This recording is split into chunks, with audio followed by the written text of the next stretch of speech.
And indeed, a warm welcome along. It's Chris Reardon with today's United Kingdom Talk. Welcome to another show packed full of many features. Most of them, which is me, I'm afraid. There's not a lot else, except for the gorgeous Millie, who is our young lady in a motorised wheelchair. We'll be having a chat with her in the last 45, well, quite a long chat, actually, probably 45-minute chat with her.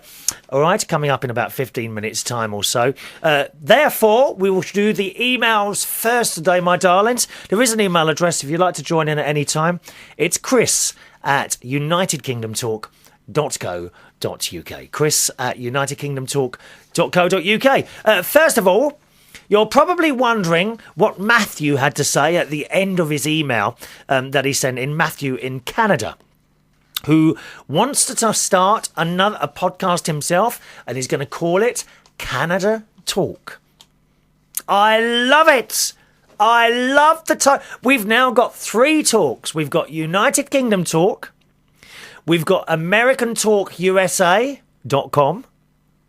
And coming soon is Canada Talk. What a fantastic little network of talk shows we're building up here, don't you think? I think it's great. I think it's great, and I will go out of my way to help anyone who wants to do something like this themselves. We can't all do it, okay? Some people can do it, some people can't. It remains to be seen. But if you want to, why not have a go? What you got to lose? One thing I will say, Matthew, have you registered a domain name? If you're going to do it, then you really want to do that, okay?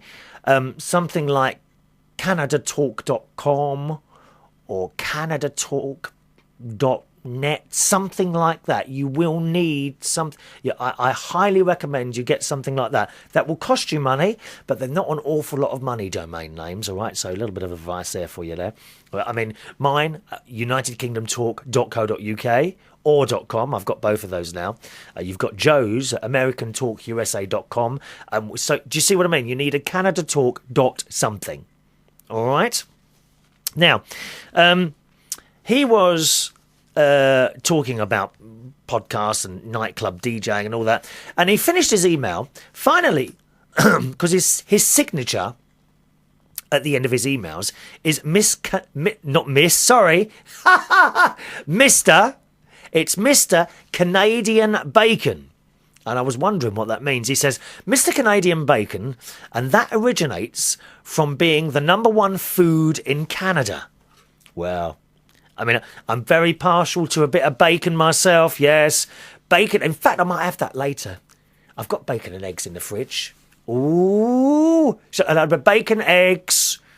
I usually do, believe it or not, I do a fried onion. Oh, don't you love the smell of fried onions? You know, sometimes, certainly here in London, when you come out from a nightclub and you get some dirty old man outside a nightclub pushing along the filthiest trolley, the filthiest food trolley you've ever seen in your entire life as you come out of a nightclub or something like that. Have you ever seen that? Do you have that in Canada at all? Wherever the nightclubs are? Oh, it's awful. But the smell of it's not the sausages, it's not the bread, and it's certainly not the bloke pushing the trolley because he stinks. But the smell of those onions forces you to purchase a little hot dog, doesn't it, eh? And then the tomato sauce. I've done it myself. I can't lie to you. You really shouldn't buy anything from those places. God knows where the burgers and the sausages have come from. It's probably fished it out from some bin somewhere. Yeah, I think I might have bacon and eggs later, yeah. He says, oh yes, we like our Canadian bacon. If there was a shortage of bacon here, I'd be afraid to see the steps our government would take to get the supply back to normal. Possibly more important than the supply of petrol, your bacon, is it? Thanks for your time again, Chris. Hope you have a marvellous week, and as always, you're in my thoughts and prayers. Take care. Your friend, Mr. Canadian Bacon, Matt from Canada. Thanks for that, Matt. Yep, you need to register that. You try and do that, okay?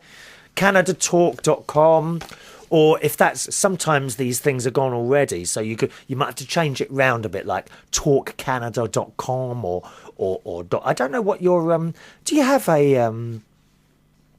at the end of the domain name, for example, here in the UK, it's .co.uk.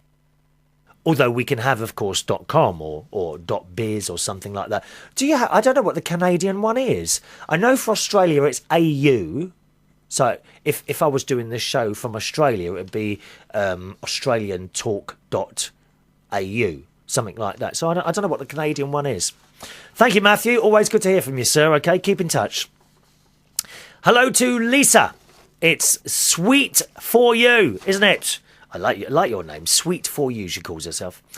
And Lisa writes, regarding those diabolical fur babies that are hogging our beds, and she's, of course, talking of cats. And incidentally, a lovely little picture on the email she sent of I think it's a moving picture. Now, what's that called? Is it a GIF? A GIF, I think it is. She sent a little green picture on the email of a girl with an umbrella. Very pretty, very pretty.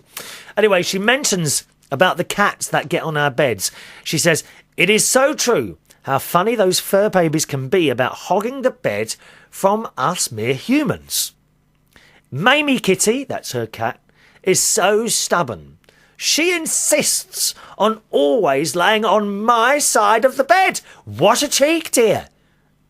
Knowing I will have to move her to the other side come bedtime. And every time I do so, of course, she has big... Oh, I love it. Isn't it funny when a cat hisses? They go... like that. They hiss. She hisses at me, and then she proceeds to grumble at me in kitty language. We know that. My Tiny, she was... if you picked her up... When Tiny was alive, if you picked her up and if you held her for more than like 30 seconds, she'd start complaining, growling. They growl, don't they? Lisa says, she must be saying to me, how dare you move me, human? This is my bed. I only allow you to share it with me from time to time. It's true. Katie here has taken over or she tries to take over the house. I mean, for example, if I go out of the if I get up from the settee, I go out of the living room and come back in again, she's sat in my place, curled up, and I have to move her, and she moans. She moans. And isn't it funny, like, have you ever had a cat on your lap and you're stroking it all the time, and it can be there for half an hour, and all of a sudden it'll suddenly turn its head and bite you? Why do they do that? Has she had enough of the stroking? That's what she's there for, to be stroked, dear. Isn't it? Funny animals. Lisa says, Mamie Kitty often lays under the covers in the morning after we've eaten our breakfast and before I make up my bed. I sit down sometimes to put on my shoes and socks, and then I hear a big from under the covers as I dare to sit too close to Mamie, who is, of course, curled up under the messy ball of covers trying to keep comfy and warm. She's trained me to check by patting all about the blankets before I sit down on my own bed in the mornings. Oh, we love it. We love it. I've stopped Katie coming into the bedroom now. I mean, she kept waking me up anyway. Walking up and down the bed and doing that with her paws. Bless her heart. She actually, you know where she sleeps now? Right outside the door. And this is true. She sleeps right outside my bedroom door. And if I sleep past a certain time, she starts meowing to wake me up. I love it. I love it. Mamie also has the habit of coming into the bed, getting under the covers on colder nights, and insists on laying up against my back. I am a tosser and turner of kind, restless sleeper, so I have to move her away from me in hopes that I will not roll over her or bump her with my arms and hands. And then she will hiss and return herself right up against me. Such a character. Oh, she's trying to keep warm, isn't it? That's what it is. She's trying to keep warm. She makes me laugh so much. I think she may have been royalty in her past life. They all have, haven't they, cats? They've all been kings and queens in a past life. We know that because that's how they like to be treated. When she was still a kitten, she tried to beat me to the royal throne one time and fell right into the toilet bowl. Getting soaking wet. You haven't managed to train her to use the toilet, have you? I saw a YouTube video about that. Yeah. Cats, they jump up onto the toilet and use the toilet. How fantastic is that? The only thing is, of course, they can't flush the chain. How Mum laughed when I told her what had happened and she saw Mamie looking like a drowned rat.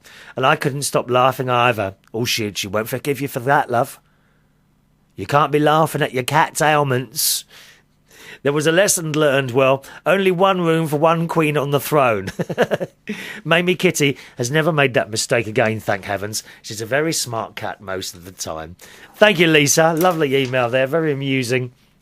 And as I said to Matthew, we have seemed to have picked up quite a few more brand new emailers in the last few weeks, and it's fantastic. Please keep sending those little emails of all your stories. That's what this show is about, sharing stories and people's lives.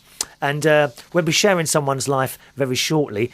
Millie from Minnesota we'll be talking to, all right, on the old Skype, about what it's like to be living in, or spending an awful lot of time, nevertheless, in a motorised wheelchair. Although I have a feeling, I'm not sure if she's in a motorised wheelchair today, because she accidentally, what she doesn't realise, she is on the line at the moment, but we can't hear her. What she doesn't realise is that when she was trying to set up the Skype, you did start your video camera off, Millie, and I have a feeling you're laying in bed, which is outrageous. It's outrageous to be like, you should be sitting upright, ready in your best clothes to talk to me, not laying in bed with your laptop, dear. Anyway, we'll find out whether she was in bed or not in a few minutes' time, okay? Couple more emails then. First of all, again from Jamie. You remember Jamie in the last show? I think it was the last show we got an email from him. Now, Jamie is in Milan, in Italy, and he's 25. I think he's 25 years old. And he is gay, but he hasn't told anyone yet, and he's not sure how things are going on. And he's wrote again here to me, and he says, I saw the transmission where you said you lost one of your cats. I'm sorry, and I'm sorry to remember you again for this. He said, well, I'm going for a tough moment as well at the moment. Guess what? My boyfriend decided to become straight. So young Jamie obviously had a boyfriend at some point. He says, I really love him, even if I had this bad feeling from the very beginning. Now we talk to each other as friends, but it hurts most of the time. Oh, I know that. It's always difficult, Jamie, whether you're boy, girl or whatever, when you split up with someone. Usually one person has made that decision, I think. Sometimes you hear of marriages where both sides have decided to split, but usually it's more on one side. One side wants to split and the other doesn't. And, you know, all this business, I don't want to go out with you, but can we be friends? In my experience of being out with, I suppose, lots of people, girls and boys, girls early on and boys later, in my experience, it doesn't work to remain close friends, certainly not at first. It can work later on. Maybe a couple of years down the line, you bump into each other again and you just become friends. That can work. But when you've just split up with someone, and my guess is you wanted to stay with him, but he didn't. And when you split up, they want to remain friends because they feel bad about it. I'm not blaming him for that. If it doesn't work for him, it doesn't work, I'm afraid. And there's not a lot you can do. Right? But because he feels guilty, he wants to be your friend and maybe help you, try and help you through it. It won't work. That doesn't work. When you split up with someone, I find the only way to do it is to stop all forms of communication. Now that will hurt, but it will not hurt as much as you carrying the candle for God knows how long. You see, you hold that candle waiting and hoping for another chance with this person. But usually it doesn't happen. I did the same, Jamie. I did the same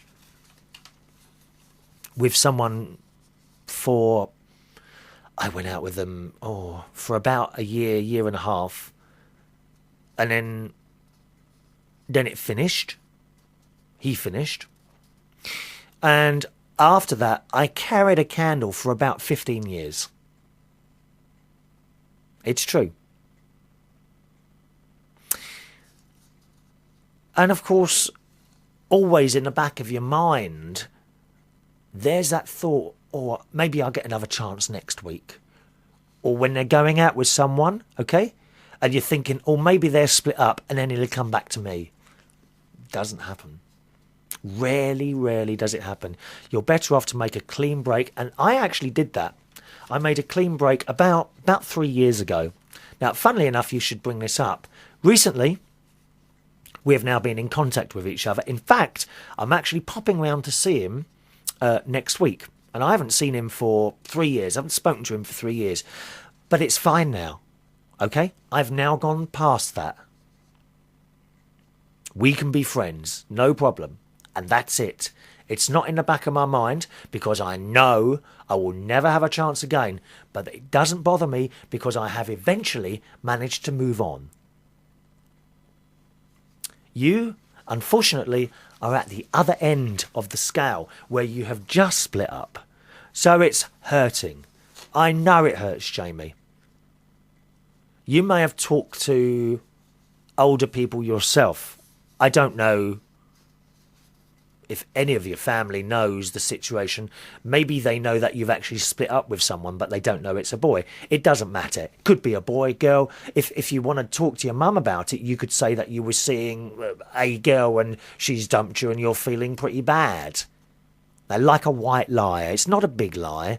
You don't want to hurt your mum by telling her what's what. I understand that. But you could talk about this boy to your mum as a girl, and she will say to you, it gets easier as you get older. And it really does. Okay? That wasn't the one. There are others. I don't know if you'll find a long-term thing. Certainly here in the UK, the boys who like the boys don't seem to want, most of them don't seem to want a long-term thing. It may be different in Italy. I would guess it is. I don't know if that's right or not. All right? So, as for this thing, we talk to each other as friends. I know you're telling me that, but I'm not quite believing it. You want to get back there, and it's not going to happen. You're better off to cut it completely. That will hurt him a little bit as well, but it's the best thing. All right? He says, he always had this feeling to make a family of his own. I can believe that, because he's the third of 3 boys. There's 2, 10, 12, and he's much older. And the 2 ones, 10 and 12 years older, happily married with children. Well, we were together for 9 months. It's not that much. Yes, it is. 9 months is a long time. It's a long time, my friend. And then when they disappear, it's like having an arm cut off, isn't it? You don't know what to do. You've spent all that time with someone. What do I do with my nights now? Got nothing to do. Who do I go out with? You probably dropped all your friends. That's what happens. That's what we all do. It will get better. Honest. Promise you, it will get better. When you feel better about this, I don't know, in a few months, might go on for a few years, write to me and say, Chris, you were right. Okay? He says, I had very good intentions with him. I'm not suffering anymore, but I can't stop to think about what we had. Sometimes I can't sleep. Horrible, isn't it? Really horrible. And that's from Jamie. I really think that, I'm not trying to be horrible to him at all, but I really think you should knock it on the head and perhaps try and make a phone call and say, look, I don't want to see you or talk to you anymore. It would be for the best. It'd be easier for you. You will still think it's hard, but believe me, it's better than hanging around forever waiting. And as for the thing that now, 1 minute he was gay, now he's straight. Yep, that's quite possible. You have to remember I was married once. I went the other way. I have got a very good friend. His name's David. He's, I think he's 50 now, actually. And he was gay right the way through until he was about 42. Then he met a girl. He's now married and has children and is as happy as anything. See? So, I always believe that you fall in love with a person, not what they are. It may be that I walk out down the shops later on and I bump into a girl. I don't know. Of course, there will be people who cannot possibly understand that. Certainly, my friend David had a very, very rough time with certain members of the gay community and say, how can you go and marry a woman? And he's, they gave him a really hard time. Some of them stopped speaking to him. Does that ring any bells, I wonder, with some of our straight listeners or viewers? Maybe you knew someone for ages and ages, and suddenly that you found out that they were the other way. Did they lose a lot of friends over that? I think perhaps a lot less happens like that now than it may have done, say, 20 years ago. But David, it is possible to turn the other way. That boy you were going out with is now seeing a girl and is happy. See what I mean? You fall in love with a person. People think, certainly my friend David never thought in a million years, because I've known him a long time, that he would suddenly meet a girl and get married. And he is so happy. So happy. Me? Well, I would rather have a family around me. Little boy, little girl, house, job, someone to come home with. That's what I'd rather have. But, I don't know, genetics have decided that that's not for me. It's interesting, actually. All this time I've been doing this show, since October 2005, I've never really talked about this, have I? I don't specifically not talk about it. It just never came up. But with that email you're sending in there, Jamie, I'm trying to share my experience of my life up to this point so far, in the hope that it might help you understand what goes on, because you're much younger. You're only 25. That's really young. I know. They make me laugh, some of these teenagers, don't they? They come out of teens and then they go 20. Oh my God, I'm not a teenager anymore. Believe me, it is not the end of the world. It really isn't. When are you old? Nowadays, I would say about 80. I mean, take Joy from Acton, for example. Oh my God, she's ancient, dear. She is ancient. She's like, those stone statues that you see everywhere? Well, she's like a partially living one of those. Aren't you, Joy? She'll be watching this on her telly. Joy, unfortunately, I have to tell you, I mentioned this a couple of shows ago. she no longer can listen to the show via satellite because that particular station has closed down there, which is a great shame. It was a great station. But now what I do now is put the show on a DVD and she sits there and watch it on the telly, don't you, my love? With a probably a hot water bottle on her lap. And I hope that's all you've got on your lap, my dear. All right, Jamie, keep in touch. Tell me how you're getting on. Anything you need help with, let us know. If it wants to be a private email, then all you've got to do at the top is put not for broadcast or private email, something like that, and I'll respond to you without even mentioning it on the show. All right? Okay, just before we go to Millie, one more. I think we've got one more here, and it's from Matty in Tasmania, Australia. Hello, Matty. Lovely to hear from you, as always. Matty writes, "Hi, Chris. Have placed an order for that... I've got it here. Where is it now? Just a minute. Where is it? Here we are. It's quite an old book, actually. Let me see what year this was. They do read... It's BBC books, actually. 19... Well, this... Hang on a minute. Reprinted 1992, I got this.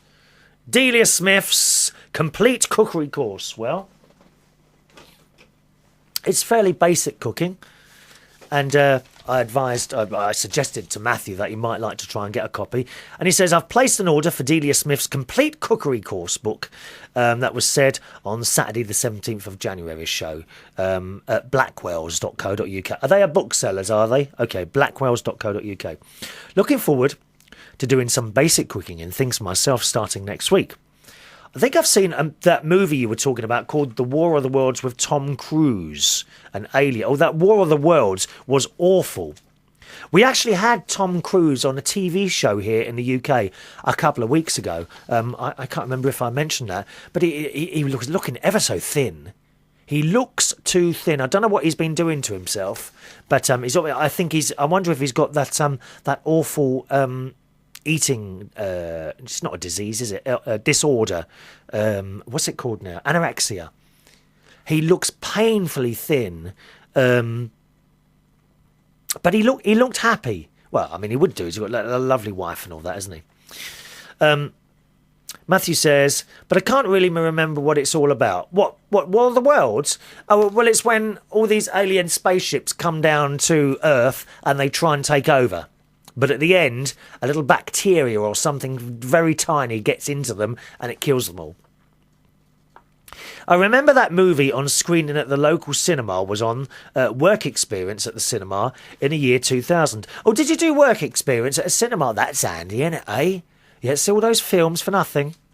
I heard, actually, that they were doing a special deal here in the UK at some of the cinemas where you can actually buy a season ticket. For just something like £12 or £11.99 per month. Oh, I've got itchy nose again.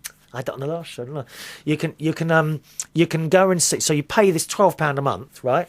And you can go and see as many films as you want, which is brilliant. With the price of going to the cinema here, it's about £5 or £6 to go and see a film. So that's about $11 or $12 or so, something like that. And so you don't have to go twice, and you get your monies back. What a good idea that is. I'm hoping to go to the cinema now more. I have a couple of nights off here and there, so every Tuesday and every other Friday. Anyone want to take me to cinema? Huh? Oh, I mean, I'm just making myself. It's called making yourself available. Okay, I am available now for going out to dinners and going to the cinema. Matty says, the sound in the cinema, in the movie, which movie? Oh, Alien, and the effects feel like it's hitting your head all the time. As you know, here in Tasmania, we have a 4-screen cinema and 2 high-story screen with stadium seating. Is that outside? Oh, how fantastic. We don't have any outside cinemas in the UK. It's a very Australian and American thing, I believe, isn't it? You just drive in. And how do you hear the sound then? Is there big speakers or how does that work? Does it come on the radio somehow? He says, and movies like action ones are loud. Well, it used to be, but they sort of turned the sound down a bit. Other action movies were loud. I've seen The End of Days and Lara Croft Tomb Raider. So thanks for that, Matty. Always nice to hear from you, sir. And Fizzer SAP, our YouTuber, our young YouTuber, writes, WWE World, that's a wrestling thing, are reselling tickets to people watch in a ring kick 7 bells out of each other. Don't see the point of that, but that's what WWE tickets are. Yeah, I worked that out now. It's the wrestling. But I don't know so much about them kicking 7 bells out of each other. I've watched this American wrestling, and I'm sorry, it's very pansy-ish. It really is. They don't even hit each other. Come on! It's not proper wrestling. Proper wrestling, we had that here in the 70s, here in the UK. And, it was fun. It was hilarious. We used to love it. Proper men on there. They didn't have all these great big muscles, and I don't know what these boys on the American wrestling are pumping into their body. I can't believe it's just all gym work. But, yeah, they look pretty normal people in the UK wrestling back in the 70s. And always at the front, you'd get these little old ladies who were people like Joy, you know, who were about 70 or 80 years old, and they'd be screaming at these lads fighting, "Go on, hit him, hit him!" And they'd have handbags and everything. Hilarious. Fizzer SAP from YouTube also wants to know, do I print off my emails? And if you do you go through like it's no tomorrow?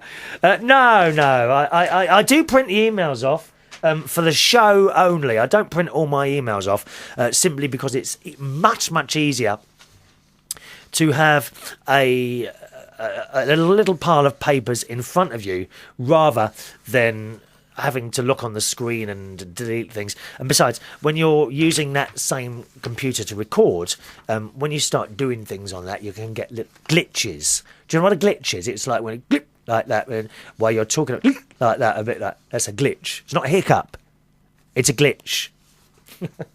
Right, now I'm going to put on my headphones now because it's time to talk to Millie from Minnesota. Hello, Millie. How are you, my darling?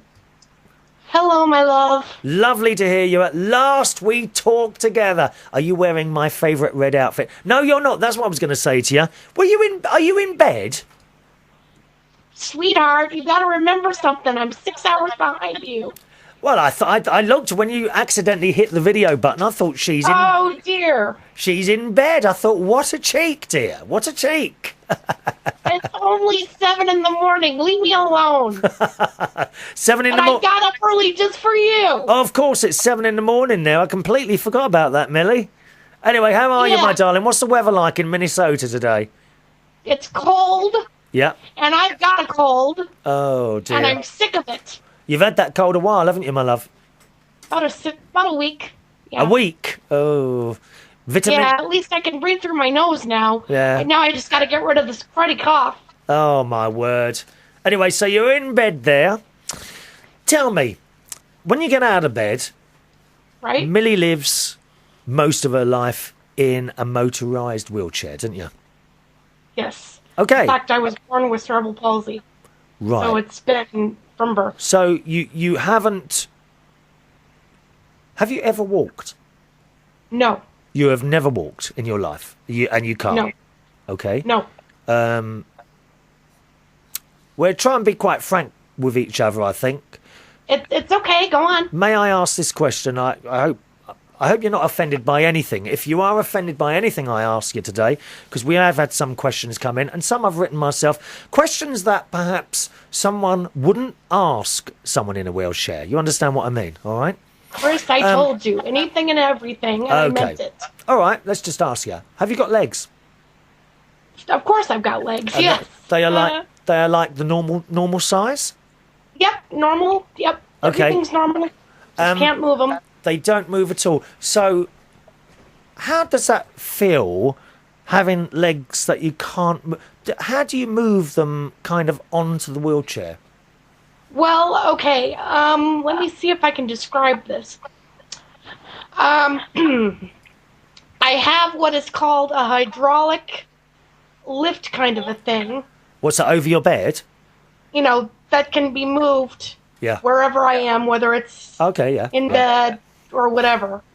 And I use that to get from place to place. Right. To get physically moved from place to place. Now, because I can't move my legs, doesn't mean I can't feel them. Right. So I can feel my legs. Can you wiggle your toes? Yeah, I can do those. I can do that. Let's do it together now. Come on, wiggle your toes. I am. Now that's interesting, because I wouldn't have thought you'd be able to do that. Yeah. Do your legs feel like just weights hanging at the end of your body that you don't need? Okay, well, the type of cerebral palsy that I have, there are like 5 different types. Yeah. And the type that I have is called spastic quadriplegia. Okay. Which basically means that all 4 of my limbs are affected, but my legs, hips, and whatever are affected the most. Right. Now, spasticity, what that is it's tight. It means that your muscles are tight. So, let's see. The best way I can think of to describe it would be, think of, a rope, right? Regular rope. A rope, right? Yes. Okay. Now, imagine that rope, and imagine somebody tying that into really, really, really tight knots. Right, yes. Now, that's the kind of pain I put up with every day. So a bit like a cramp. But about 1,000 times worse. Wow. Oh, and where'd you get this? In your legs? Just your legs? Legs, hips, back. Wow. What's the medication for that? Is that pretty strong stuff that you have to take? I don't take anything for it. I don't really take anything for it except you put up with it. Yeah. Stuff. Yeah, I understand that. You know what, Millie? I'm not a pill taker either. Unless the doctor says to me, you have to take these, okay? I do as a doctor says. If a doctor tells me to do something, all my life, I will do exactly as I said. I finish antibiotics, okay? As you're supposed to. But if I'm at home and I don't feel well, I will not go down the chemist and think, oh, I'll have some of that, or I'll have some of that. All the flu remedies and all this business. I don't touch them. Right. I just let myself get on with it. And painkillers, never taken them. Never taken them in my life. Oh, no, I lie. When I had that bad throat, I did try some of those then. But in all honesty, they didn't do anything. And these painkillers, you see people, as soon as they get to, I just take a pill. No, I'm not like that either, Millie. So we're similar there, aren't we, really? Yeah. Shall I do these questions that have come in from people, and then we'll have our little chat afterwards? Sure. Is that all right? Okay. First of all, this one's come in from Phil. Now, okay. Phil, he's actually the young lad that you might have heard me mention that now does a little YouTube video. I don't know if you've seen it yet. Have you, Millie? It's on youtube.com/ Fizza SAP. FIZZASAP. He's only young and is learning to do it. His name's Phil, and he's got this question for you. What is the most challenging thing that you have to do that mobile people... I'll change that, because you are mobile, aren't you? You are mobile. Yeah. Yeah, you just don't walk. Okay. What is the most challenging thing that you do that people who can walk would find simple? That's from Phil. Whoa, that's a tough one. You've got a list as long as your arm there, haven't you? Wow. Yikes. I think the toughest thing for me is having to be dependent on others for the simplest of things. Such as?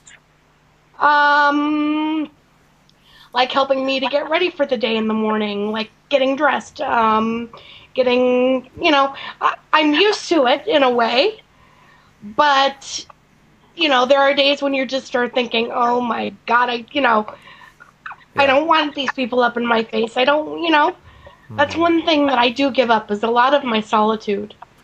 Because I'm alone, but never really completely alone. Does that make sense? I do know that entirely. When I've been a bit depressed sometimes, I can have been DJing in a club somewhere, 300 people, okay? And you feel totally and utterly alone. Even though there's 300 people there, none of them are taking a blind bit of notice of you. I know exactly what you mean there. Tell me, does someone come in every morning or every night, or how does that work? Every morning. Yep. Right. I live in a building. All of us have different types of disabilities. Right. And there's staff here 24 hours a day. Right. Morning shift is from 7 to 3, 7 Yep. in the morning till 3 in the afternoon. Evening shift. Just a minute. Does someone stay with you for all that time, 7 till 3, did you say? No. No. Okay. I was going to get to that next. Right. We have call systems here. Ah, right. Okay. Yep. Where if we did need something, all we need to do is pull a little cord, and then somebody would come. But the person who comes in the morning, does he or she come at the same time every day, so you know when they're there?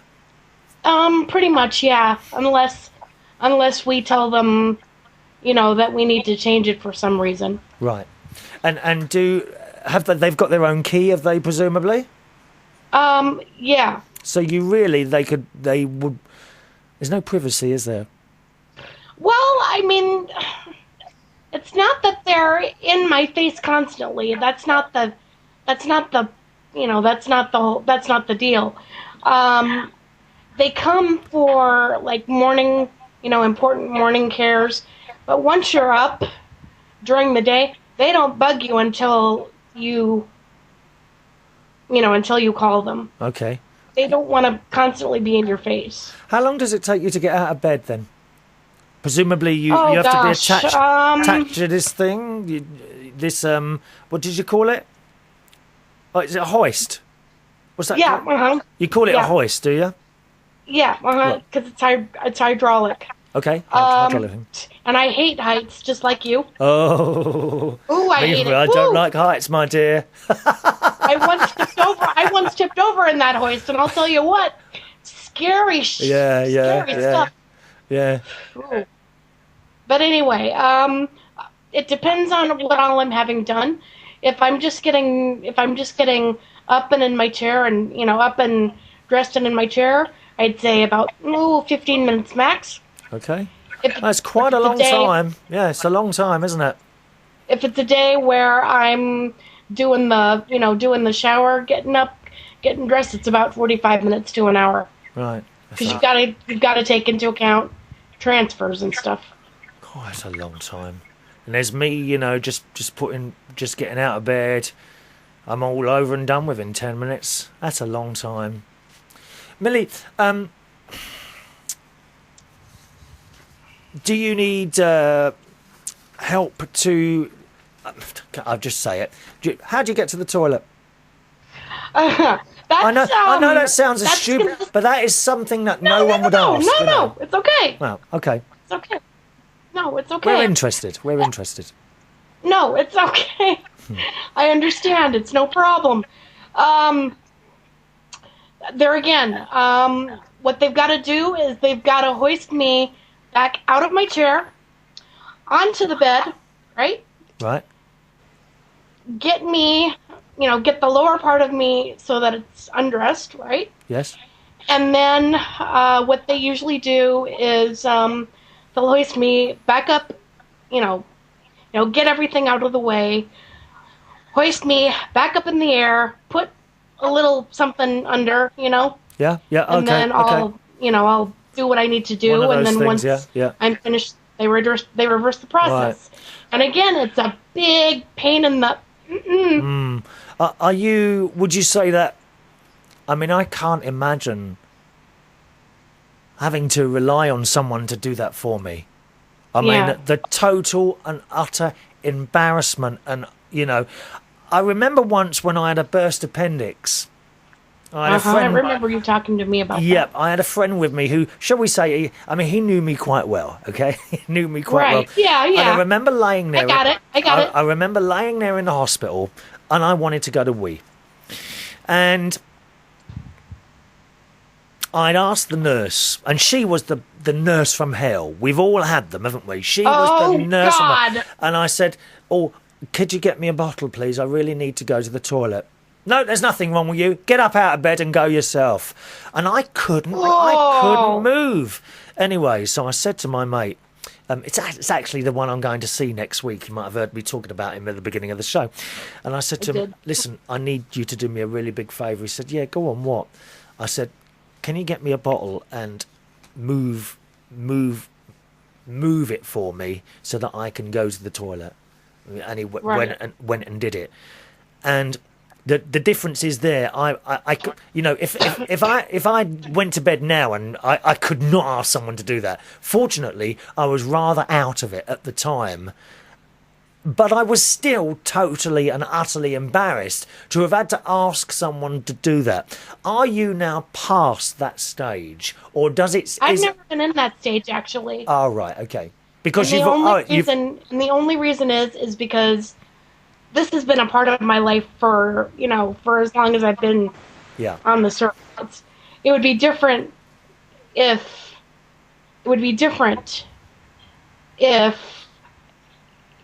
I wasn't used to this thing. Right. But I'm used to it. It's not a big deal to me anymore. Okay, fair enough. Right, some questions here from Matthew in Tasmania, our Tasmanian devil.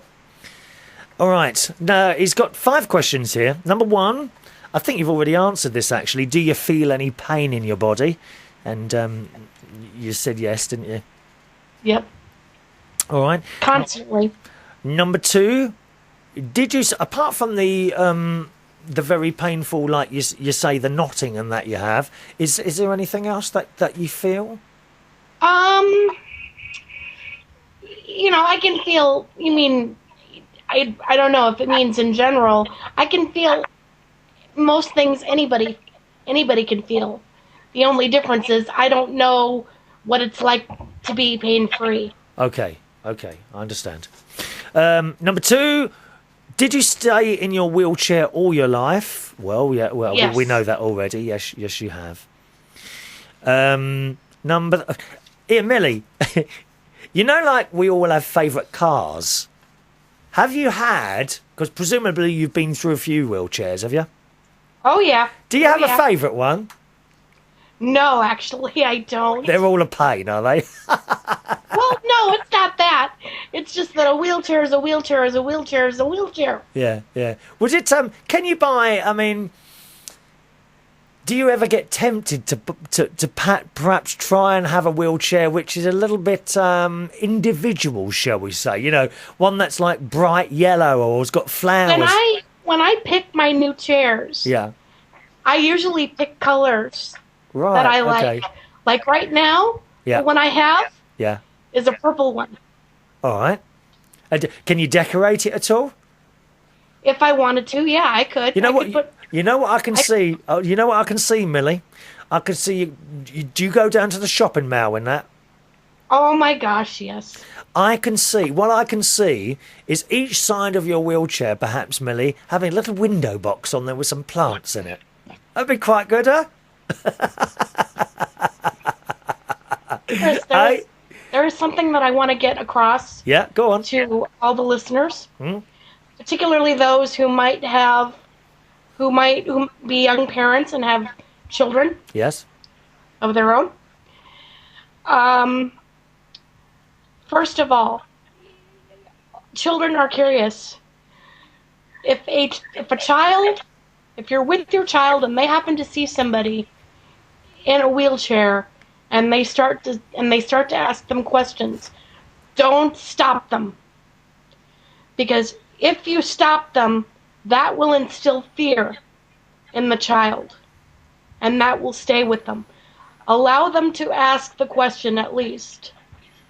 And then it's down to the individual that is being asked whether or not they wish to answer. But please, allow your kids to ask. Let them know it's okay. Because, unfortunately, I've had the opposite happen in my family. I have cousins that are married and have children of their own.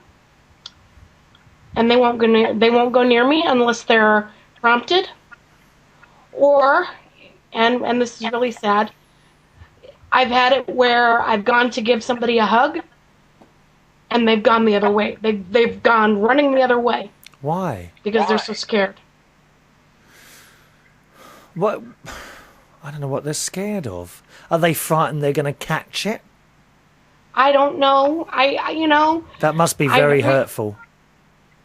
It's terrible, Chris, because, oh boy, I didn't expect to share this, but all right, here we go. I'm 35, and one of the things that sometimes gets to me the most is that because of my disability and some of the other bits and pieces, I will never know what it's like to be a mom. And there's there's a third generations of kids in my family, and none of them want to go near me. And that, oh my gosh, I can't even tell you how much that hurts. Yes, I can understand that. I know you probably can. Chris. Are there any children that you're close to at all?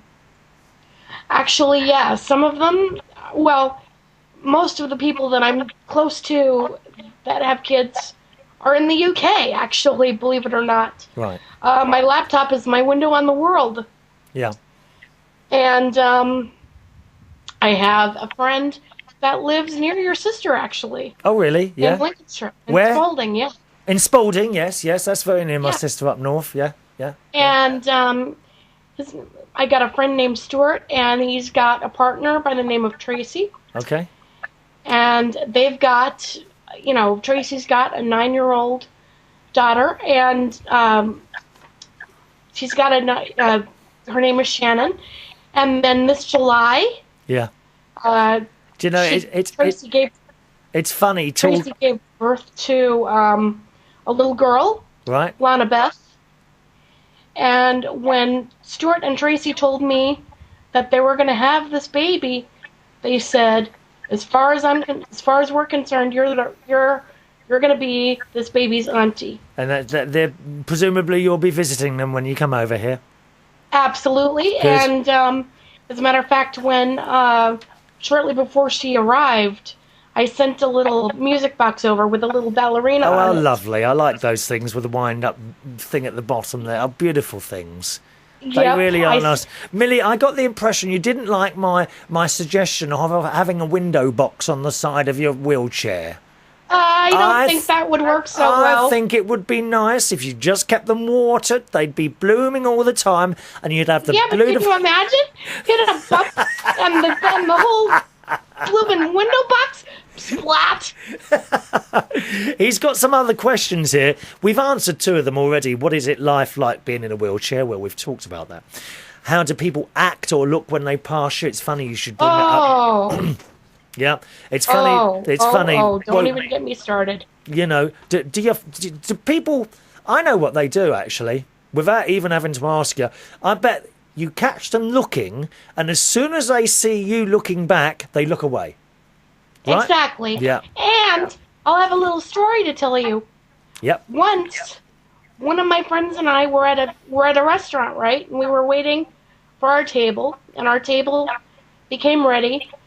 And in order for us to get to the table, there was this person that was right in my way, needed to move. So I said, "Excuse me." He didn't move. Said it twice, louder, still didn't move. Did it one more time. Still didn't move, and I thought, all right, you.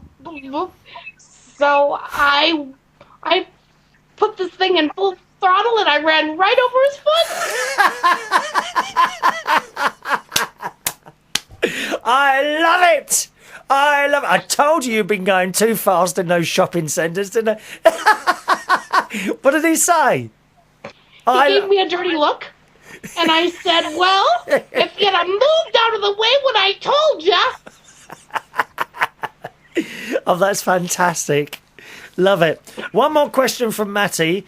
And he says, in the States, how does the government funding support work? Do you get enough money to live?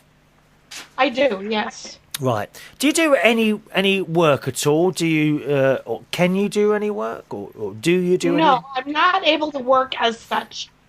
So what do you do, sort of, instead of work? Apart from watch United Kingdom talk. Well, I spend an awful lot of time on the internet, speaking to my friends over abroad. Yeah. I read a lot of books, What you music. What you reading? What are you reading at the moment, Millie? Oh my gosh, what am I? Is it horror wow. stories or comedies? What do you like? I do biographies and memoirs mostly. Pardon? Biographies and memoirs. Oh, biographies. Okay, yep. And music? What sort of music? Or have you got a fairly wide range of taste? Fairly wide range. Are you a Britney Spears fan? Somewhat. I wasn't keen. My favourite one by her is "Baby One More Time." You know that one? Yeah, mine too. That's the one I like the best. You ever thought about doing? What's your hobbies? Do you have any hobbies? Do you make things? Do you draw or anything like that? Because I've actually got that picture of the horse that you drew for my birthday right in front of me here. You did? Yeah. Okay. Is it like a special felt paper or something? It's a marvelous. Yeah, exactly. Actually, I cheated, and I had one of my carers stop at the craft shop that we have here. So it's like a colouring thing. That's fantastic. Yeah. Well, Millie, I've run out of time, my darling. Thank you so much for talking to us today on the show. We'll have to do it again at some point, my love, all right? Absolutely, anytime. You take care. Thanks, Millie. Lots of love. Yep. Bye-bye now. Millie in Minnesota there talking to us, and we're right out of time. Hope you enjoyed the show today. A little bit different. Fascinating to hear what life is like for Millie there. Chris at unitedkingdomtalk.co.uk is my email address. I'll see you on the next show. For myself, Chris Reardon. Bye-bye now.